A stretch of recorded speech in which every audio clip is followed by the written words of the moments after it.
বিয়ে করার জন্য গতকাল থেকে ধর্নায় নবম শ্রেণীর ছাত্রী হরিহরপাড়ায়। বলছে 6 বছরের প্রেম।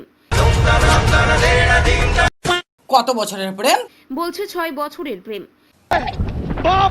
6 বছরের প্রেম? আচ্ছা, ওই নবম শ্রেণীতে পড়ছে আর 6 বছরের প্রেম? তাহলে একটু অঙ্ক করে দেখি তো।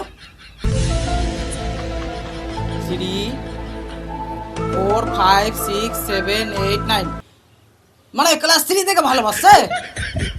বাপরে বাপ, শালা ক্লাস 3 তে আমি বাংলাতে লিখতে পারতাম না প্রেম, পয়ের নিচে রফলা দিতে পারতাম না, আর 3 থেকেই প্রেম করছে? তা চলো বিস্তারিত দেখি তো।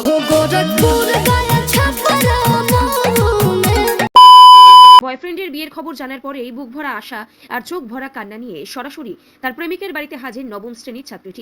সে তো যাবেই, ওর বাড়ি তো যাবেই। 6 বছরের ভালোবাসা এভাবে ছেড়ে অন্য কাউকে বিয়ে করিলে তো যাবেই। অভিযোগ, প্রেমিক তাকে প্রতিশ্রুতি দিয়েছিল, তুমিও এসো, তোমাকেও বিয়ে করব। প্রেমিক আবার ওকে বলেছিল যে তুমিও এসো, তোমাকেও বিয়ে করবো। মানে প্রেমিকটা মনে হয় বড় দিলের মানুষ আছে, বুঝতে পারলা? সেই বিশ্বাসে পরিবার ছেড়ে প্রেমিকের বাড়িতে চলে আসে ওই ছাত্রী, কিন্তু সেখানে গিয়ে দেখে ঘরে অন্য এক নববধূ, প্রেমে প্রতারিত কিশোরী। তাই এখন প্রেমিকের বাড়ির সামনে ধর্নায় বসে রয়েছে, রাতে সেখানেই থেকেছে।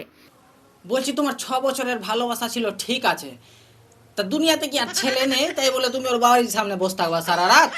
আরে কত ছেলে আছে, মেয়ে পাচ্ছে না, সালা আমার বন্ধুরাই মেয়ে পাচ্ছে না।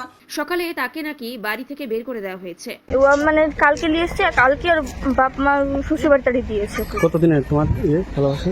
ছোট থেকে। তাও কত বছর? আরে ওরা বলছো তো ছোট থেকে ভালোবাসা, বলতে পারছে না যে ক্লাস 3 থেকে। একটু বুঝে লাও, মানে রিপোর্টারও মানে সিআইডি তদন্ত করতে এসছে। 6 বছর থেকে। 6 বছর থেকে? কোন ক্লাসে পড়ছো এখন? নাই, 6 বছর ধরে তাহলে কোন ক্লাস থেকে প্রেম তোমার? এখন 9 এ পড়ছে, 6 বছরের প্রেম, মানে হিসাব করলো মানে ক্লাস 3। আমি তো বলেই দিলাম। কোন ক্লাস থেকে প্রেম তোমার? 2 থেকে? সালা আমি ভুল ছিলাম তখন থেকে, মানে আমি মনে অঙ্কে ভুল আছি। 2 থেকে প্রেম কিভাবে হলো? কিভাবে হয় প্রেম? কিভাবে হয়? এমন এমন প্রশ্ন করছে যে এরকম প্রশ্ন সালা মাধ্যমিকে আসেনি। 1 এর সঙ্গে 1 যোগ দিল, দিয়ে 2 হলো, দিয়ে 2 ক্লাস থেকে প্রেম হলো। তা তোমাদের কত ক্লাস থেকে প্রেম শুরু হয়েছিল তোমরা একটু কমেন্ট করে জানাও। আর কত কিছু দেখবো সোশ্যাল মিডিয়াতে কে জানে। বলে আশা দিলি গো, কষ্ট দিলি আমাকে।